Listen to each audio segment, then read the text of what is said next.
আসসালামু আলাইকুম বন্ধুরা, স্বাগতম আমার চ্যানেলে। আজকে আমরা কথা বলবো ফুটবল বিশ্বের সবচেয়ে বড় নাম লিওনেল মেসিকে নিয়ে। মাঠে তাকে আমরা সবাই চিনি বল পায়ে জাদু দেখানো এক জিনিয়াস হিসেবে। কিন্তু মাঠের বাইরে তার জীবনটা কেমন? কিভাবে তিনি দিন শুরু করেন, কোথায় থাকেন, কি গাড়ি চালান, তার পরিবার কেমন, আর কত বিশাল তার সম্পদ, এই সব কিছু নিয়েই আজকের ভিডিও। ভিডিওটা শেষ পর্যন্ত দেখলে আপনি জানতে পারবেন এমন কিছু তথ্য যা হয়তো আপনি আগে জানতেন না। তো চলুন শুরু করা যাক। ভিডিওটা ভালো লাগলে চ্যানেলটা সাবস্ক্রাইব করে রাখুন আর নোটিফিকেশন বেল বাটনটা অন করে দিন যাতে পরবর্তী ভিডিওগুলো মিস না হয়। লিওনেল আন্দ্রেস মেসির জন্ম 1987 সালের 24শে জুন আর্জেন্টিনার রোসারিও শহরে। তার বাবা ছিলেন একজন কারখানার শ্রমিক আর মা কাজ করতেন একটা ম্যাগনেটিক ম্যানুফ্যাকচারিং প্ল্যান্টে। মেসির পরিবার ছিল একেবারে মধ্যবিত্ত, কোনো বিলাসিতা ছিল না তার শৈশবে। মাত্র 5 বছর বয়সে মেসি ফুটবল খেলা শুরু করেন স্থানীয় ক্লাব গ্যান্ডোলিতে। কিন্তু 11 বছর বয়সে তার জীবনে আসে এক বড় চ্যালেঞ্জ। তার শরীরে গ্রোথ হরমোনের ঘাটতি ধরা পড়ে। ডাক্তাররা বলেছিলেন চিকিৎসা না করালে তিনি স্বাভাবিকের চেয়ে অনেক খাটো থেকে যাবেন। এই চিকিৎসার খরচ ছিল আর্জেন্টিনার পরিবারগুলোর জন্য অনেক বেশি, প্রতি মাসে প্রায় $900। এই সময় বার্সেলোনা ক্লাব এগিয়ে আসে।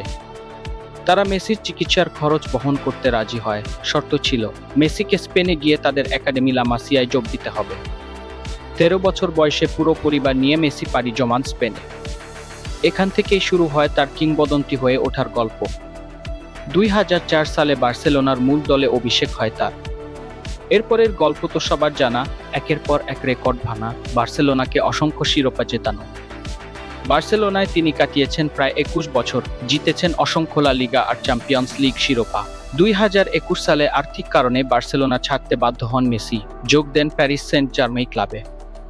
সেখানে 2 বছর কাটানোর পর 2023 সালে তিনি পাড়ি জমান যুক্তরাষ্ট্রে, যোগ দেন ইন্টার মায়ামি ক্লাবে। এই সিদ্ধান্ত পুরো আমেরিকান ফুটবল লিগের চেহারাই বদলে দেয়। আর সবচেয়ে বড় কথা, 2022 সালে কাতার বিশ্বকাপে আর্জেন্টিনাকে চ্যাম্পিয়ন করে অবশেষে নিজের ক্যারিয়ারের সবচেয়ে বড় অপূর্ণতা ঘোচান মেসি। 8 বার জিতেছেন ফুটবলের সবচেয়ে সম্মানজনক পুরস্কার ব্যালন ডি'অর, যা এখনো পর্যন্ত কোনো খেলোয়াড় এতবার জেতেননি। এখন আসি মূল বিষয়ে, মেসির প্রতিদিনের জীবন কেমন কাটে। অনেকে ভাবেন বড় তারকারা হয়তো ভোর 4টায় উঠে কঠোর অনুশীলন শুরু করেন। কিন্তু মেসির ক্ষেত্রে সেটা সত্যি নয়। তিনি সকাল 8টা থেকে 9টার মধ্যে ঘুম থেকে ওঠেন, যা তার বিকেল আর সন্ধ্যার অনুশীলন সূচির সাথে মানানসই। সকালটা তার কাছে একেবারে পারিবারিক আর শান্ত। ঘুম থেকে উঠেই তিনি 1 কাপ মাতের চা দিয়ে দিন শুরু করেন। এই মাতের চা আর্জেন্টিনার একটা ঐতিহ্যবাহী পানীয়, যা মেসির জীবনের একটা অবিচ্ছেদ্য অংশ। এরপর সকালের নাস্তায় থাকে তাজা ফল আর হোলোগ্রেন টোস্ট। সবচেয়ে চমকপ্রদ ব্যাপার হলো মেসি নিজেই তার 3 ছেলেকে গাড়িতে করে স্কুলে দিয়ে আসেন। বিশ্বের অন্যতম ধনী আর জনপ্রিয় খেলোয়াড় হয়েও তিনি এই সাধারণ কাজটা নিজে হাতেই করেন। এরপর তিনি চলে যান দলের অনুশীলনে। দুপুরের খাবারে মেসি সাধারণত মেডিটেরিয়ান স্টাইলের খাবার খান, যেখানে থাকে প্রোটিন, সবজি আর স্বাস্থ্যকর ফ্যাট। তার পুষ্টিবিদের পরামর্শ অনুযায়ী দিনের সবচেয়ে বড় খাবারটা তিনি খান দুপুরে, আর বিকেল থেকে সন্ধ্যা পর্যন্ত ধীরে ধীরে ক্যালোরি গ্রহণ কমিয়ে আনেন। সন্ধ্যার খাবারে থাকে হালকা প্রোটিন আর সবজি। দুপুরের খাবারের পর মেসি সংক্ষিপ্ত একটা বিশ্রাম নেন, তারপর আবার যান বিকেলের অনুশীলনে। বিকেলে যখন তার ছেলেরা স্কুল থেকে ফেরে, তখন তিনি নিজে গিয়ে তাদের নিয়ে আসেন। এরপর সন্ধ্যাটা কাটে একেবারে পরিবারের সাথে, স্ত্রী আন্তোনেলা আর 3 ছেলের সাথে সময় কাটানো, একসাথে টিভি দেখা বা সিনেমা দেখা। মেসি নিজে বলেছেন বাড়িতে তিনি একেবারে সাধারণ একজন বাবা আর স্বামীর মতো জীবনযাপন করেন। তিনি সন্তানদের শাসন করেন, তাদের জন্য নিয়ম বেঁধে দেন, তাদের সাথে খেলেন। তার ভাষায় খ্যাতি আর পরিচিতি থাকে বাড়ির বাইরে, কিন্তু ভেতরে তিনি একজন একদম সাধারণ মানুষ। রাতে তিনি তাড়াতাড়ি ঘুমাতে যান, যাতে পর্যাপ্ত বিশ্রাম নিশ্চিত হয়। প্রায় 40 বছর বয়সেও একজন এলিট অ্যাথলেট হিসেবে ফিট থাকার পেছনে এই নিয়ম শৃঙ্খলাই আসল রহস্য। মেসির এই জীবনযাত্রা একটা জিনিস প্রমাণ করে, তিনি জাঁকজমকপূর্ণ সেলিব্রিটি জীবনের চেয়ে পরিবারকেন্দ্রিক শান্ত জীবনকেই বেশি প্রাধান্য দেন। মেসির স্ত্রী আন্তোনেলা রোকুজ্জোর সাথে তার পরিচয় ছোটবেলা থেকেই, রোসারিওতে থাকতেই। দুজনের সম্পর্ক দীর্ঘদিনের বন্ধুত্ব থেকে ধীরে ধীরে ভালোবাসায় রূপ নেয়। 2017 সালে তারা বিয়ে করেন রোসারিওতে এক জমকালো অনুষ্ঠানে, যেখানে ফুটবল বিশ্বের অনেক তারকা উপস্থিত ছিলেন। তাদের 3 ছেলে, থিয়াগো, মাতেও আর সিরো। থিয়াগো সবার বড়, তারপর মাতেও, আর সবচেয়ে ছোট সিরো। তিনজনই ফুটবলের প্রতি ভালোবাসা নিয়ে বড় হচ্ছে বাবার পথ ধরেই। 2022 সালে কাতার বিশ্বকাপ জয়ের পর সেই মুহূর্তটা অনেকেরই মনে আছে, যখন মেসির দুই ছেলে মাঠে দৌড়ে গিয়ে বাবাকে জড়িয়ে ধরেছিল। এই দৃশ্যটা সামাজিক মাধ্যমে ভাইরাল হয়ে যায়, আর মানুষ দেখে মেসির বাবা হিসেবে আসল রূপ। মেসি নিজে বলেছেন তার কাছে পরিবার সবকিছুর মধ্যে। বড় বড় উৎসব যেমন ক্রিসমাসে তিনি আর তার পরিবার সবসময় চেষ্টা করেন আর্জেন্টিনায় ফিরে যেতে, নিজেদের শিখদের সাথে যোগাযোগ রাখতে। পরিবারের সাথে সময় কাটানোর একটা বড় অংশ হলো আর্জেন্টিনার ঐতিহ্যবাহী আসাদো, এক ধরনের বারবিকিউ পার্টি। এটা শুধু খাবার না, বরং পুরো পরিবার আর বন্ধুদের একসাথে আসার একটা উপলক্ষ, যা মেসির সাংস্কৃতিক জীবনের একটা গুরুত্বপূর্ণ অংশ। মেসি অন্য খেলাধুলার প্রতিও আগ্রহী, বিশেষ করে বাস্কেটবল। পরিবারের সাথে বড় বড় খেলার আসর দেখাও তার একটা প্রিয় বিনোদন। মেসির রিয়েল এস্টেট সাম্রাজ্যের কথা বলতে গেলে বলতে হয়, এর মূল্য আনুমানিক $300 মিলিয়ন, যা ছড়িয়ে আছে 3টি মহাদেশ জুড়ে: স্পেন, যুক্তরাষ্ট্র, আর্জেন্টিনা আর ইবিজায়। স্পেনের কাস্তেলদেফেলসে 2009 সালে তিনি প্রথম একটা বাড়ি কেনেন প্রায় $20 লক্ষ। পরে পাশের বাড়িটাও কিনে নিয়ে পুরো একটা কমপ্লেক্স তৈরি করেন। এই বাড়িতে আছে gym, spa, home theatre, swimming pool, এমনকি একটা ব্যাকইয়ার্ড ফুটবল মাঠ, আর একটা রুম যেখানে তার সংগ্রহ করা জার্সিগুলো ফ্রেমে বাঁধিয়ে রাখা। যুক্তরাষ্ট্রে যাওয়ার পর মায়ামিতেও মেসির সম্পত্তির পরিধি অনেক বড় হয়েছে। ফোর্ট লডারডেলের অভিজাত বে কলোনি এলাকায় তিনি একটা ওয়াটারফ্রন্ট এস্টেট কিনেছেন প্রায় $10.5 মিলিয়ন। প্রায় অর্ধ একর জায়গা জুড়ে থাকা এই বাড়িতে আছে 8টা বেডরুম, 10টা বাথরুম, রিসোর্ট স্টাইলের সুইমিং পুল আর 170 ফুট লম্বা ওয়াটারফ্রন্ট, সাথে 2টো বোট ডক। এছাড়া মায়ামির বিখ্যাত পোর্শে ডিজাইন টাওয়ার, রেগালিয়া বিল্ডিং আর ট্রাম্প রয়্যাল টাওয়ারেও তার লাক্সারি ইউনিট আছে। পোর্শে ডিজাইন টাওয়ারের ফ্ল্যাটটা বিশেষভাবে অনন্য, কারণ এই বিল্ডিংয়ে আছে গাড়ির জন্য আলাদা এলিভেটর সিস্টেম, যেখানে বাসিন্দারা সরাসরি নিজেদের গাড়ি নিজের ফ্লোরে নিয়ে যেতে পারেন। 2019 সালে তিনি পোর্শে ডিজাইন টাওয়ারে একটা কন্ডো কেনেন প্রায় $50 লক্ষ, যা তার আমেরিকান রিয়েল এস্টেট যাত্রার শুরু।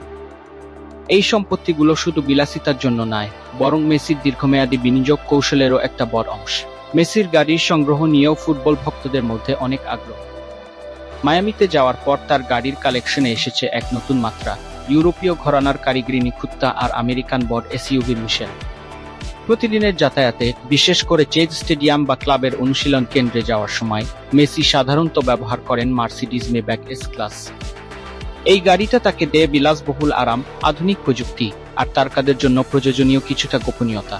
পরিবারের জন্য তাদের প্রধান বাহন হয়ে উঠেছে ক্যাডিলাক এসকালেড, বড়, প্রশস্ত, নিরাপদ, যা 3 সন্তান নিয়ে চলাফেরার জন্য আদর্শ। এছাড়া রেঞ্জ রোভার স্পোর্ট আর রেঞ্জ রোভার ভোগও তার সাথে যুক্ত থাকা গাড়ির তালিকায় আছে। সেই সাথে লেক্সাস RX 450h মডেলও তার মালিকানায় থাকার কথা জানা যায়। কিন্তু তার সংগ্রহের সবচেয়ে দুর্লভ আর মূল্যবান গাড়িটা হলো একটা 1957 সালের ফেরারি 335S স্পাইডার স্কাগ্লিয়েত্তি, একটা ঐতিহাসিক ক্লাসিক কার, যেটা তিনি নিলামে রেকর্ড দামে কিনেছিলেন বলে জানা যায়।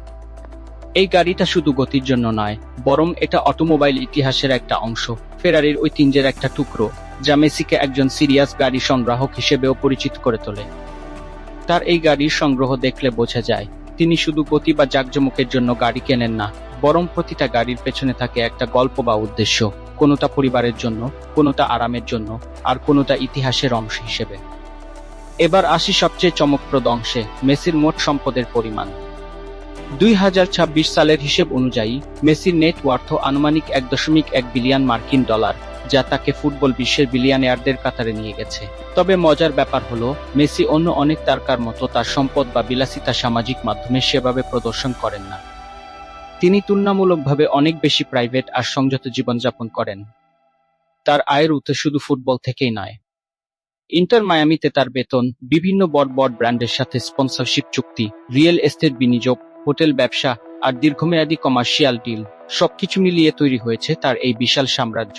সবচেয়ে বড় কথা হলো, মেসির ব্র্যান্ড ভ্যালু এতটাই শক্তিশালী যে এটা টিকিটের দাম, জার্সি বিক্রি, স্ট্রিমিং সাবস্ক্রিপশন, স্পন্সরশিপ ডিল, এমনকি পুরো একটা ক্লাবের বাজার মূল্য পর্যন্ত প্রভাবিত করতে পারে। ইন্টার মায়ামিতে যোগ দেওয়ার পর পুরো আমেরিকান মেজর লিগ সকারের জনপ্রিয়তা আর বাণিজ্যিক মূল্য অনেক গুণ বেড়ে গেছে। এটা মেসির প্রভাবের একটা বড় প্রমাণ। প্রায় 40 বছর বয়সে এসেও মেসি শুধু একজন খেলোয়াড় নন, তিনি এখন নিজেই একটা ব্যবসায়িক সাম্রাজ্য। এত সম্পদ, এত খ্যাতি থাকা সত্ত্বেও মেসির ব্যক্তিত্বের সবচেয়ে আকর্ষণীয় দিক হলো তার সরলতা। যারা তার কাছাকাছি থেকে কাজ করেছেন তারা বারবার বলেছেন মেসি মাঠের বাইরে একেবারেই লাজুক আর অন্তর্মুখী স্বভাবের মানুষ। তিনি নিজেই স্বীকার করেছেন বাড়িতে থাকা অবস্থায় তিনি পরিবারের অন্য সবার মতোই দায়িত্ব পালন করেন। ফুটবল জগতের বাইরে তার জীবনটা একেবারেই সাধারণ একটা পরিবারের মতো, সন্তানদের স্কুলে দেওয়া, একসাথে খাবার খাওয়া, সন্ধ্যায় একসাথে সময় কাটানো। 40-এর কাছাকাছি বয়সে এসেও তিনি এখনো অনুশীলনের প্রতি একই ভালোবাসা আর নিষ্ঠা ধরে রেখেছেন। নিজের সাক্ষাৎকারে তিনি বলেছেন তিনি এখনো প্রতিদিন নিজের সেরাটা দিতে চান, আর বয়স তার এই মানসিকতা বদলাতে পারেনি। এই জিনিসটাই মেসিকে আলাদা করে তোলে। বিশ্বের সবচেয়ে বড় তারকা হয়েও তিনি তার শিখ ভোলেননি, নিজের সরলতা হারাননি। তো বন্ধুরা, এই ছিল লিওনেল মেসির মাঠের বাইরের জীবন নিয়ে আমাদের আজকের আলোচনা।